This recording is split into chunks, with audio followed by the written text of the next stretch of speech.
Well, hey kids, editor Hal here. I just sat down and start trying to put the video together only to find that everything I filmed with the camera, there's no audio. Stuff I filmed here with the phone is fine, but not with the camera. So, I guess I'm just going to record on this voiceover stuff. I hate doing that.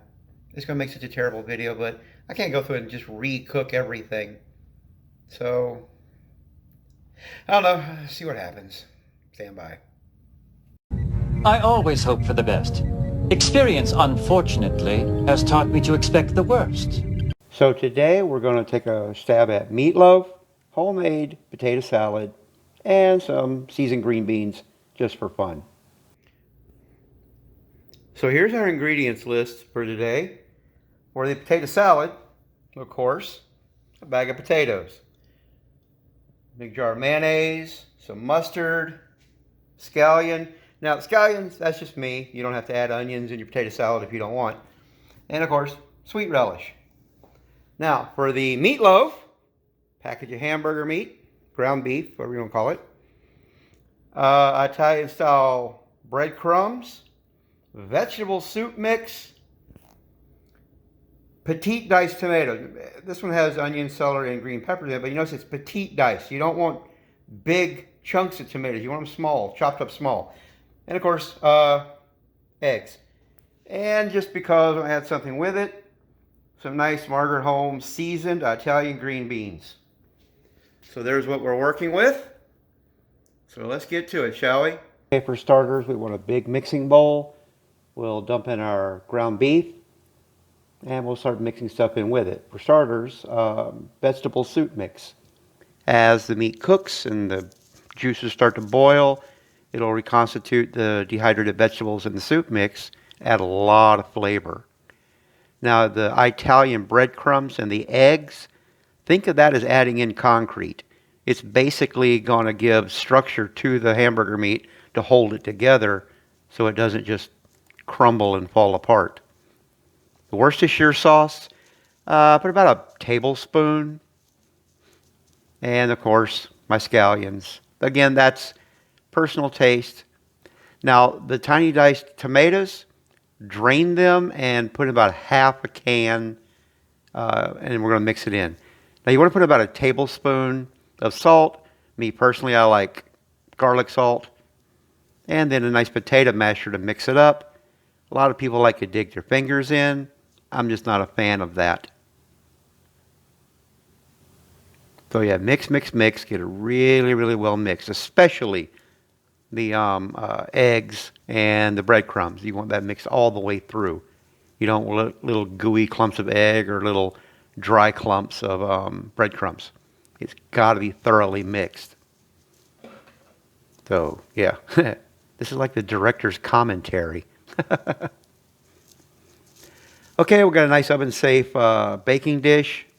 I had smaller square ones. I don't know whatever happened to them, so I grabbed this one.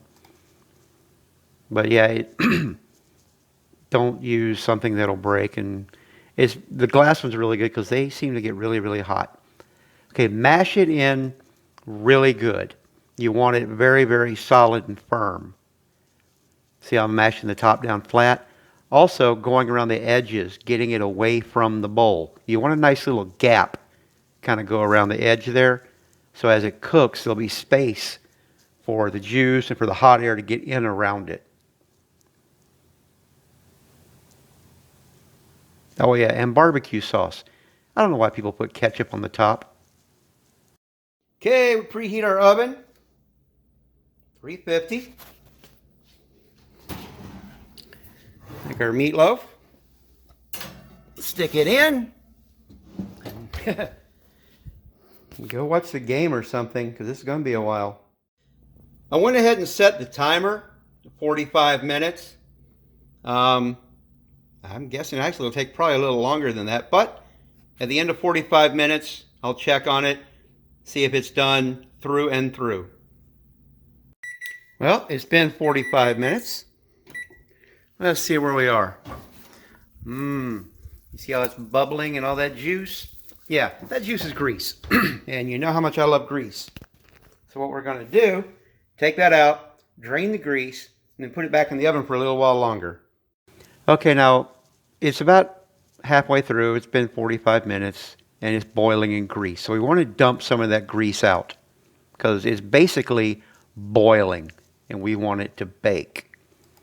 So yeah, try to get as much as you can, pour it out into a bowl. Again, never, never, ever pour grease down the drain. It'll congeal in the drain, build up until it eventually clogs them. Pour it into some other container, and then later as it cools down, you can pour it in the trash. There we go. Now we got most of it out. Wipe it off from the outside. You don't want it dripping into the oven. There, see? Now, around the sides, it can cook. Okay, now we're going to get started on our potato salad. Basically, you want to cut up some potatoes, regular potatoes. I like to leave the skins on them. Apparently that's Southern style. I just like the skins. More flavor, and again, that's where the nutrients are. Anytime you're dealing with fresh produce, always wash it. I went in the sink and basically just scrubbed it under water. Okay, you want to cut the potatoes into chunks. You've had potato salad before. You know how big the chunks are. You're not making them really, really tiny. Okay, we'll put in 4 eggs and about a tablespoon of salt. And again, I like garlic salt instead of regular salt. Just gives it a little more flavor. That's just me. Okay, pour a whole bunch of water into the pot, see? And get her boiling. Now, again, this was a personal thing I told you earlier. About a half an onion. When I was a little kid, my grandmother used to make it with onions, and I hated onions. So she'd always make a little bit extra without it and set it aside just for me. Because she loved me. But now I love onions. I don't know why I didn't then. Okay, the green beans, this is simple. You just open a can, dump it in, heat them up. If it was regular green beans, you'd have to add the vinegar, the salt, the pepper, and whatever other things. I got these little containers real cheap on Amazon. There's a whole stack of them, like I think 20. And I'm going to use those for carrying my lunch in. They're great.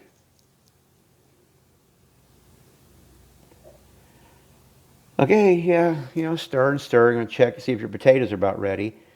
The way to see if they're done is just basically take some pieces out and try them. If they're soft, they're ready. And again, the green beans, you're just heating those up. Nothing to it. Okay, we're going to pour the boiling potato mix into the sink. Put on some cold water because you don't want to just pour the boiling water down the sink.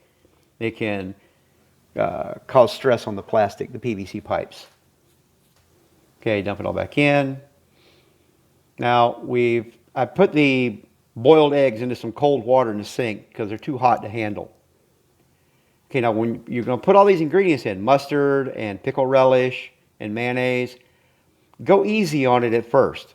Mix it in and then taste it. If you want more mustard, put more mustard. If you want more relish, more relish. Don't overdo it, especially on the mustard. The mustard can be, well, tangy. So just go a little at a time, do a taste test, and then add more as needed.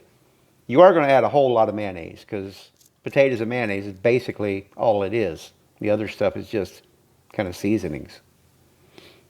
Okay, now for the boiled eggs. Like I said, I had 4 of them. Basically, what there to say? It's boiled eggs. You peel them, you cut them up, you put them in the mix. Those you can chop as finely as you like. I still feel like I'm Quentin Tarantino giving the director's cut of my my new movie. See? New movie. Okay, now we're going to take the meatloaf out of the oven. It's all the rest of the grease is now boiled out. We want to get it out of that container and onto something else, out of all that grease. Well, because I made it away from the sides, there's room to get something in there. See, I got a couple of spatulas, lifted it right out, no problem. All the grease is left in the bowl, and now we've got just a nice beefy meatloaf to enjoy. Look at that. Nice and brown, ready to go. Okay, cut it up. Set it on the plate. And a little bit of green beans. And that, what we call good eating. And there you have it, folks.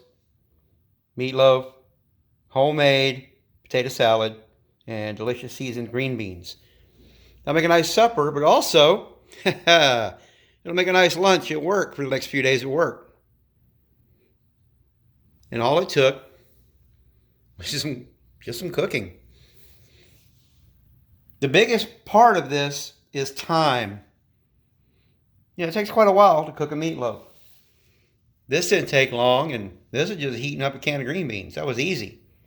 But if they were just regular green beans, well, they would be boring and bland. You have to add a whole pile of stuff to get them to this level. These particular green beans are just delicious as they stand. And this, well, all your friends, they're going to want to know where you bought this potato salad, and you can tell them, no, I made this. So there you have it, kiddos.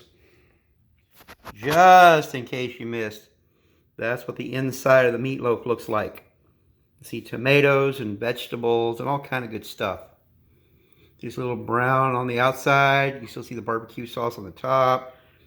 That, yeah, that's good eating. And it makes great sandwiches. Okay, yeah, that was a little strange, but thanks for watching. I hope you enjoyed this. If you wouldn't mind, give me a little thumbs up. It really helped.